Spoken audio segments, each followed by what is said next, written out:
അവനാണ് ആകാശത്തുനിന്ന് വെള്ളം ചൊരിഞ്ഞു തന്നവൻ.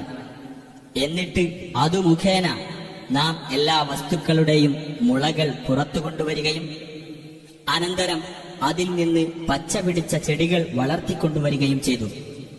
ആ ചെടികളിൽ നിന്ന് നാം തിങ്ങി നിറഞ്ഞ ധാന്യം പുറത്തു വരുത്തുന്നു.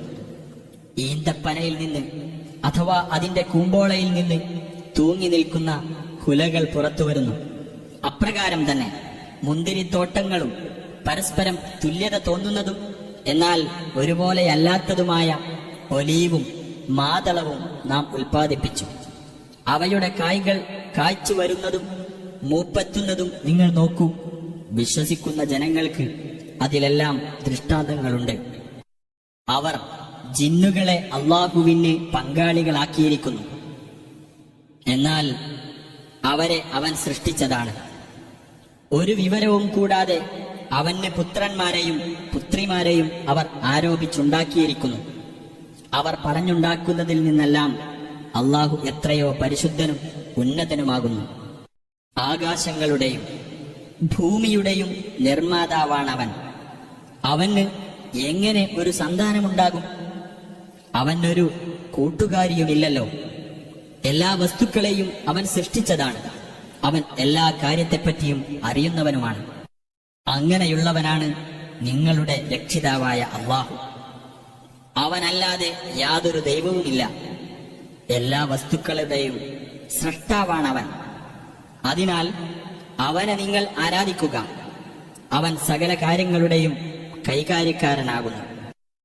കണ്ണുകൾ അവനെ കണ്ടെത്തുകയില്ല. കണ്ണുകളെ അവൻ കണ്ടെത്തുകയും ചെയ്യും. അവൻ സൂക്ഷ്മജ്ഞാനിയും അഭിജ്ഞനുമാകുന്നു. നിങ്ങളുടെ രക്ഷിതാവിങ്കിൽ നിന്ന് നിങ്ങൾക്കിതാ കണ്ണു തുറപ്പിക്കുന്ന തെളിവുകൾ വന്നെത്തിയിരിക്കുന്നു. വല്ലവനും അത് കണ്ടറിഞ്ഞാൽ അതിന്റെ ഗുണം അവന് തന്നെയാണ്. വല്ലവനും അന്ധത കൈക്കൊണ്ടാൽ അതിന്റെ ദോഷവും അവനു തന്നെ. ഞാൻ നിങ്ങളുടെ മേൽ ഒരു കാവൽക്കാരനൊന്നുമല്ല. അപ്രകാരം നാം വിവിധ രൂപത്തിൽ ദൃഷ്ടാന്തങ്ങൾ വിവരിക്കുന്നു. നീ വല്ലവരിൽ നിന്നും പഠിച്ചു വന്നതാണെന്ന് അവിശ്വാസികൾ പറയുവാനും എന്നാൽ മനസ്സിലാക്കുന്ന ആളുകൾക്ക് നാം കാര്യം വ്യക്തമാക്കി കൊടുക്കുവാനും വേണ്ടിയാണത്. നിനക്ക് നിന്റെ രക്ഷിതാവിങ്കിൽ നിന്ന് ബോധനം നൽകപ്പെട്ടതിനെ നീ പിന്തുടരുക. അവനല്ലാതെ ഒരു ദൈവവുമില്ല. ബഹുദൈവവാദികളിൽ നിന്ന് നീ തിരിഞ്ഞുകളയുക. അള്ളാഹു ഉദ്ദേശിച്ചിരുന്നുവെങ്കിൽ അവർ അവനോട് പങ്കുചേർക്കുമായിരുന്നില്ല. നിന്നെ നാം അവരുടെ മേൽ ഒരു കാവൽക്കാരനാക്കിയിട്ടുമില്ല. നീ അവരുടെ മേൽ ഉത്തരവാദിത്തം ഏൽപ്പിക്കപ്പെട്ടവനുമല്ല. അള്ളാഹുവിന് പുറമെ അവർ വിളിച്ചു പ്രാർത്ഥിക്കുന്നവരെ നിങ്ങൾ ശകാരിക്കരുത്. അവർ വിവരമില്ലാതെ അതിക്രമമായി അള്ളാഹുവെ ശകാരിക്കാൻ അത് കാരണമായേക്കും. അപ്രകാരം ഓരോ വിഭാഗത്തിനും അവരുടെ പ്രവർത്തനം നാം ഭംഗിയായി തോന്നിച്ചിരിക്കുന്നു. പിന്നീട് അവരുടെ രക്ഷിതാവിലേക്കാണ് അവരുടെ മടക്കം. അവർ ചെയ്തുകൊണ്ടിരുന്നതിനെപ്പറ്റിയെല്ലാം അപ്പോൾ അവൻ അവരെ അറിയിക്കുന്നതാണ്. തങ്ങൾക്ക് വല്ല ദൃഷ്ടാന്തവും വന്നു കിട്ടുന്ന പക്ഷം അതിൽ വിശ്വസിക്കുക തന്നെ ചെയ്യുമെന്ന് അവർ അള്ളാഹുവിന്റെ പേരിൽ തങ്ങളെക്കൊണ്ടാവും വിധം ഉറപ്പിച്ച് സത്യം ചെയ്ത് പറയുന്നു. പറയുക, ദൃഷ്ടാന്തങ്ങൾ അള്ളാഹുവിന്റെ അധീനത്തിൽ മാത്രമാണുള്ളത്. നിങ്ങൾക്കെന്തറിയാം? അത് വന്നു കിട്ടിയാൽ തന്നെ അവർ വിശ്വസിക്കുന്നതല്ല. ഈ ഖുർആനിൽ ആദ്യ തവണ അവർ വിശ്വസിക്കാതിരുന്നത് പോലെ തന്നെ ഇപ്പോഴും നാം അവരുടെ മനസ്സുകളെയും കണ്ണുകളെയും മറിച്ചുകൊണ്ടിരിക്കും. അവരുടെ ധിക്കാരവുമായി വിഹരിച്ചുകൊള്ളുവാൻ നാം അവരെ വിട്ടേക്കുകയും ചെയ്യും.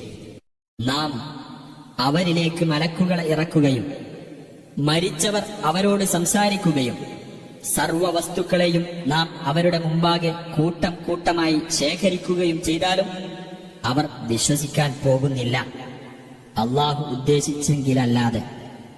എന്നാൽ അവരിൽ അധിക പേരും വിവരക്കേട് പറയുകയാകുന്നു. അപ്രകാരം ഓരോ പ്രവാചകനും മനുഷ്യരിലും ജിന്നുകളിലും പെട്ട പിശാചുക്കളെ നാം ശത്രുക്കളാക്കിയിട്ടുണ്ട്. കബളിപ്പിക്കുന്ന ഭംഗിവാക്കുകൾ അവർ അന്യോന്യം ദുർബോധനം ചെയ്യുന്നു. നിന്റെ രക്ഷിതാവ് ഉദ്ദേശിച്ചിരുന്നെങ്കിൽ അവരത് ചെയ്യുമായിരുന്നില്ല. അതുകൊണ്ട് അവർ കെട്ടിച്ചമയ്ക്കുന്ന കാര്യങ്ങളുമായി അവരെ നീ വിട്ടേക്കുക. പരലോകത്തിൽ വിശ്വാസമില്ലാത്തവരുടെ മനസ്സുകൾ ആ ഭംഗിവാക്കുകളിലേക്ക് ചായുവാനും അവർ അതിൽ സംതൃപ്തരാകുവാനും അവർ ചെയ്തു കൂട്ടുന്നതെല്ലാം ചെയ്തു കൂട്ടുവാനും വേണ്ടിയത്രേ അത്. പറയുക, അപ്പോൾ വിധികർത്താവായി ഞാൻ അന്വേഷിക്കേണ്ടത് അല്ലാഹു അല്ലാത്തവരെയാണോ? അവനാകട്ടെ വിശദ വിവരങ്ങളുള്ള വേദഗ്രന്ഥം നിങ്ങൾക്ക് ഇറക്കിത്തന്നവനാകുന്നു. അത് സത്യവുമായി നിന്റെ രക്ഷിതാവിങ്കിൽ നിന്ന് ഇറക്കപ്പെട്ടതാണെന്ന് നാം മുമ്പ് വേദഗ്രന്ഥം നൽകിയിട്ടുള്ളവർക്കറിയാം. അതിനാൽ നീ ഒരിക്കലും സംശയാലുക്കളിൽ പെട്ടുപോകരുത്. നിന്റെ രക്ഷിതാവിന്റെ വചനം സത്യത്തിലും നീതിയിലും പരിപൂർണമായിരിക്കുന്നു. അവന്റെ വചനങ്ങൾക്ക് മാറ്റം വരുത്താൻ ആരുമില്ല.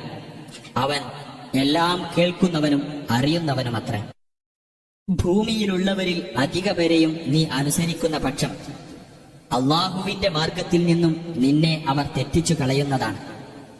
ഊഹത്തെ മാത്രമാണ് അവർ പിന്തുടരുന്നത്. അവർ അനുമാനിക്കുക മാത്രമാണ് ചെയ്യുന്നത്. തന്റെ മാർഗത്തിൽ നിന്ന് തെറ്റിപ്പോകുന്നവൻ ആരാണെന്ന് തീർച്ചയായും നിന്റെ രക്ഷിതാവിനറിയാം. നേർവഴി പ്രാപിച്ചവരെപ്പറ്റി നല്ലവണ്ണം അറിയുന്നവനും അവൻ തന്നെയാണ്. അതിനാൽ അള്ളാഹുവിന്റെ നാമം ഉച്ചരിച്ച് അറുക്കപ്പെട്ടതിൽ നിന്നും നിങ്ങൾ തിന്നുകൊള്ളുക. നിങ്ങൾ അവന്റെ വചനങ്ങളിൽ വിശ്വസിക്കുന്നവരാണെങ്കിൽ അള്ളാഹുവിന്റെ നാമം ഉച്ചരിച്ച് അറുക്കപ്പെട്ടതിൽ നിന്ന് നിങ്ങൾ എന്തിന് തിന്നാതിരിക്കണം? നിങ്ങളുടെ മേൽ നിഷിദ്ധമാക്കിയത് അവൻ നിങ്ങൾക്ക് വിശദമാക്കി തന്നിട്ടുണ്ടല്ലോ. നിങ്ങൾ തിന്നുവാൻ നിർബന്ധിതരായിത്തീരുന്നതൊഴികെ ധാരാളം പേർ യാതൊരു വിവരവുമില്ലാതെ തന്നിഷ്ടങ്ങൾക്കനുസരിച്ച് ആളുകളെ പിഴപ്പിച്ചുകൊണ്ടിരിക്കുകയാണ്. തീർച്ചയായും നിന്റെ രക്ഷിതാവ് അതിക്രമകാരികളെപ്പറ്റി നല്ലവണ്ണം അറിയുന്നവനത്ര. പാപത്തിൽ നിന്ന് പ്രത്യക്ഷമായതും പരോക്ഷമായതും നിങ്ങൾ വെടിയുക. പാപം സമ്പാദിച്ചു വെക്കുന്നവരാരോ അവർ ചെയ്തു കൂട്ടുന്നതിന് തക്ക പ്രതിഫലം തീർച്ചയായും അവർക്ക് നൽകപ്പെടുന്നതാണ്. അള്ളാഹുവിന്റെ നാമം ഉച്ചരിക്കപ്പെടാത്തതിൽ നിന്ന് നിങ്ങൾ തിന്നരുത്. തീർച്ചയായും അത് അധർമ്മമാണ്. നിങ്ങളോട് തർക്കിക്കുവാൻ വേണ്ടി പിശാചുക്കൾ അവരുടെ മിത്രങ്ങൾക്ക് തീർച്ചയായും ദുർബോധനം നൽകിക്കൊണ്ടിരിക്കും. നിങ്ങൾ അവരെ അനുസരിക്കുന്ന പക്ഷം തീർച്ചയായും നിങ്ങൾ അള്ളാഹുവോട് പങ്കു ചേർക്കുന്നവരായി പോകും. നിർജീവാവസ്ഥയിലായിരിക്കെ നാം ജീവൻ നൽകുകയും നാം ഒരു സത്യപ്രകാശം നൽകിയിട്ട് അതുമായി ജനങ്ങൾക്കിടയിലൂടെ നടന്നുകൊണ്ടിരിക്കുകയും ചെയ്യുന്നവന്റെ അവസ്ഥ പുറത്തു കടക്കാനാകാത്ത വിധം അന്ധകാരങ്ങളിൽ അകപ്പെട്ട അവസ്ഥയിൽ കഴിയുന്നവന്റേതുപോലെയാണോ? അങ്ങനെ സത്യനിഷേധികൾക്ക് തങ്ങൾ ചെയ്തുകൊണ്ടിരിക്കുന്നത് ഭംഗിയായി തോന്നിക്കപ്പെട്ടിരിക്കുന്നു. അതേ പ്രകാരം തന്നെ ഓരോ നാട്ടിലും കുതന്ത്രങ്ങൾ ഉണ്ടാക്കുവാൻ അവിടത്തെ കുറ്റവാളികളുടെ തലവന്മാരെ നാം ഏർപ്പെടുത്തിയിട്ടുണ്ട്. എന്നാൽ അവർ കുതന്ത്രം പ്രയോഗിക്കുന്നത് അവർക്കെതിരിൽ തന്നെയാണ്. അവർ അതിനെപ്പറ്റി ബോധവാന്മാരാകുന്നില്ല. അവർക്ക് വല്ല ദൃഷ്ടാന്തവും വന്നാൽ അള്ളാഹുവിന്റെ ദൂതന്മാർക്ക് നൽകപ്പെട്ടതുപോലുള്ളത് ഞങ്ങൾക്കും ലഭിക്കുന്നതുവരെ ഞങ്ങൾ വിശ്വസിക്കുകയേ ഇല്ല എന്നായിരിക്കും അവർ പറയുക. എന്നാൽ അള്ളാഹുവിന് നല്ലവണ്ണം അറിയാം തന്റെ ദൗത്യം എവിടെയാണ് ഏൽപ്പിക്കേണ്ടതെന്ന്. കുറ്റകൃത്യങ്ങളിൽ ഏർപ്പെട്ടവർക്ക് തങ്ങൾ പ്രയോഗിച്ചിരുന്ന കുതന്ത്രത്തിന്റെ ഫലമായി അള്ളാഹുവിങ്കൽ ഹീനതയും കഠിനമായ ശിക്ഷയും വന്നു ഭവിക്കുന്നതാണ്. ഏതൊരാളെ നേർവഴിയിലേക്ക് നയിക്കുവാൻ അള്ളാഹു ഉദ്ദേശിക്കുന്നുവോ അവന്റെ ഹൃദയത്തെ ഇസ്ലാമിലേക്ക് അവൻ തുറന്നു കൊടുക്കുന്നതാണ്. ഏതൊരാളെ അള്ളാഹു പിഴവിലാക്കാൻ ഉദ്ദേശിക്കുന്നുവോ അവന്റെ ഹൃദയത്തെ ഇടുങ്ങിയതും ഞെരുങ്ങിയതുമാക്കി തീർക്കുന്നതാണ്. അവൻ ആകാശത്തിലൂടെ കയറിപ്പോകുന്നത് പോലെ വിശ്വസിക്കാത്തവരുടെ മേൽ അപ്രകാരം അള്ളാഹു ശിക്ഷ ഏർപ്പെടുത്തുന്നു. നിന്റെ രക്ഷിതാവിന്റെ നേരായ മാർഗമാണിത്. ശ്രദ്ധിച്ച് മനസ്സിലാക്കുന്ന ജനങ്ങൾക്ക് വേണ്ടി നാം ഇതാ ദൃഷ്ടാന്തങ്ങൾ വിശദീകരിച്ചിരിക്കുന്നു. അവർക്ക് അവരുടെ രക്ഷിതാവിന്റെ അടുക്കൽ സമാധാനത്തിന്റെ ഭവനമുണ്ട്. അവൻ അവരുടെ രക്ഷാധികാരിയായിരിക്കും. അവർ പ്രവർത്തിച്ചിരുന്നതിന്റെ ഫലമത്രേ അത്. അവരെയെല്ലാം അള്ളാഹു ഒരുമിച്ച് കൂട്ടുന്ന ദിവസം. ജിന്നുകളോട് അവൻ പറയും, ജിന്നുകളുടെ സമൂഹമേ, മനുഷ്യരിൽ നിന്ന് ധാരാളം പേരെ നിങ്ങൾ വഴിപിഴപ്പിച്ചിട്ടുണ്ട്. മനുഷ്യരിൽ നിന്നുള്ള അവരുടെ ഉറ്റമിത്രങ്ങൾ പറയും, ഞങ്ങളുടെ രക്ഷിതാവേ, ഞങ്ങളിൽ ചിലർ മറ്റു ചിലരെ കൊണ്ട് സുഖമനുഭവിക്കുകയുണ്ടായി. നീ ഞങ്ങൾക്ക് നിശ്ചയിച്ച അവധിയിൽ ഞങ്ങളിതാ എത്തിയിരിക്കുന്നു. അവൻ പറയും, നരകമാണ് നിങ്ങളുടെ പാർപ്പിടം. അള്ളാഹു ഉദ്ദേശിച്ച സമയം ഒഴികെ നിങ്ങൾ അതിൽ നിത്യവാസികളായിരിക്കും. തീർച്ചയായും നിന്റെ രക്ഷിതാവ് യുക്തിമാനും സർവജ്ഞനുമാകുന്നു. അപ്രകാരം ആ അക്രമികളിൽ ചിലരെ ചിലർക്ക് നാം കൂട്ടാളികളാക്കുന്നു. അവർ സമ്പാദിച്ചു കൊണ്ടിരുന്നതിന്റെ ഫലമത്രേ അത്. ജിന്നുകളുടെയും മനുഷ്യരുടെയും സമൂഹമേ, എന്റെ ദൃഷ്ടാന്തങ്ങൾ നിങ്ങൾക്ക് വിവരിച്ചു തരികയും ഈ ദിവസത്തെ നിങ്ങൾ അഭിമുഖീകരിക്കേണ്ടി വരുമെന്ന് നിങ്ങൾക്ക് താക്കീത് നൽകുകയും ചെയ്തുകൊണ്ട് നിങ്ങളിൽ നിന്നു തന്നെയുള്ള ദൂതന്മാർ നിങ്ങളുടെ അടുക്കൽ വരികയുണ്ടായില്ലേ? അവർ പറഞ്ഞു, ഞങ്ങളിതാ ഞങ്ങൾക്കെതിരായി തന്നെ സാക്ഷ്യം വഹിച്ചിരിക്കുന്നു. ഐഹിക ജീവിതം അവരെ വഞ്ചിച്ചു കളഞ്ഞു. തങ്ങൾ സത്യനിഷേധികളായിരുന്നുവെന്ന് സ്വദേഹങ്ങൾക്കെതിരായി തന്നെ അവർ സാക്ഷ്യം വഹിച്ചു. നാട്ടുകാർ സത്യത്തെപ്പറ്റി ബോധവാന്മാരല്ലാതിരിക്കെ അവർ ചെയ്ത അക്രമത്തിന്റെ പേരിൽ നിന്റെ രക്ഷിതാവ് നാടുകൾ നശിപ്പിക്കുന്നവനല്ല എന്നതിനാലത്രേ ദൂതന്മാരെ അയച്ചത്. ഓരോരുത്തർക്കും അവരവർ പ്രവർത്തിച്ചതിന്റെ ഫലമായി പല പദവികളുണ്ട്. അവർ പ്രവർത്തിക്കുന്നതിനെപ്പറ്റി നിന്റെ രക്ഷിതാവ് ഒട്ടും അശ്രദ്ധനല്ല. നിന്റെ രക്ഷിതാവ് പരാശ്രയമുക്തനും കാരുണ്യവാനുമാകുന്നു. അവൻ ഉദ്ദേശിക്കുകയാണെങ്കിൽ നിങ്ങളെ നീക്കം ചെയ്യുകയും നിങ്ങൾക്ക് ശേഷം അവൻ ഉദ്ദേശിക്കുന്ന മറ്റൊരു ജനതയെ പകരം കൊണ്ടുവരികയും ചെയ്യുന്നതാണ്. മറ്റൊരു ജനതയുടെ വംശപരമ്പരയിൽ നിന്ന് നിങ്ങളെ അവൻ വളർത്തിയെടുത്തതുപോലെ. തീർച്ചയായും നിങ്ങൾക്ക് മുന്നറിയിപ്പ് നൽകപ്പെടുന്ന ആ കാര്യം വരിക തന്നെ ചെയ്യും.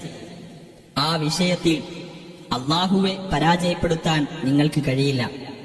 നബിയെ പറയുക, എന്റെ ജനങ്ങളെ, നിങ്ങൾ നിങ്ങളുടെ നിലപാടനുസരിച്ച് പ്രവർത്തിച്ചു കൊള്ളുക.